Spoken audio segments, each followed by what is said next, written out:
Oh, hello there, and thanks for joining Uncomplicated Math today. Today we're going to be looking at how to round decimals to the nearest thousandths. And by the end of this video, you'll know the steps involved when rounding decimals to the nearest thousandths. So let's get started. So in question number 1, we're being asked to round the decimal 1 and 234 10,000ths to the nearest thousandths. So looking over to the right-hand side here under our steps involved, we can see that our first step is to underline the rounding place. And in this case, we're rounding to the nearest thousandths, so we're going to underline the 3 here in our thousandths place. So now we can move on to step number 2, which is to look to the number next door. And the reason that we're looking to the number that's immediately to the right of the place that we're rounding is because the value of that number is going to tell us whether or not we're rounding up or down. So if that number is 5 or greater, then we're going to be rounding up, and we're going to add 1 more to the place that we're rounding. And if it's between 4 or less, then we're going to round down and let the number rest.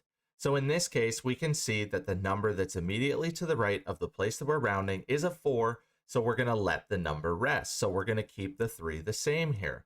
So down below, we're going to write 1 and 23 thousandths.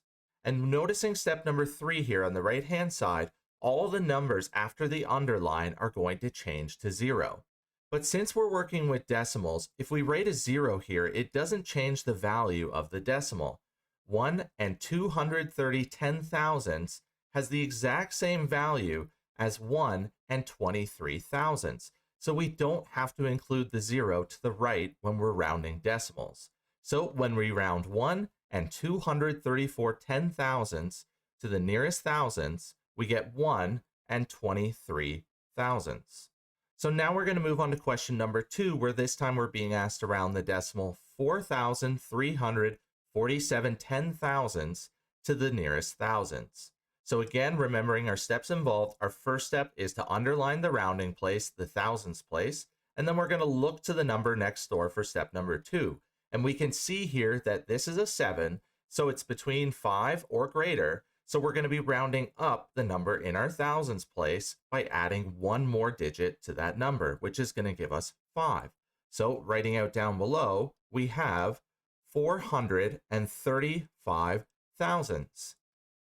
So now for step number 3, we don't need to add zeros to all the numbers to the right of the place that we rounded because it doesn't change the value of the decimal. And when we round 4,347 10,000ths to the nearest thousandths, we get 435 thousandths. So hopefully by now you understand the steps involved when rounding decimals to the nearest thousandths. Help make math less complicated by smashing those like and subscribe buttons. As always, enjoy today's math journey.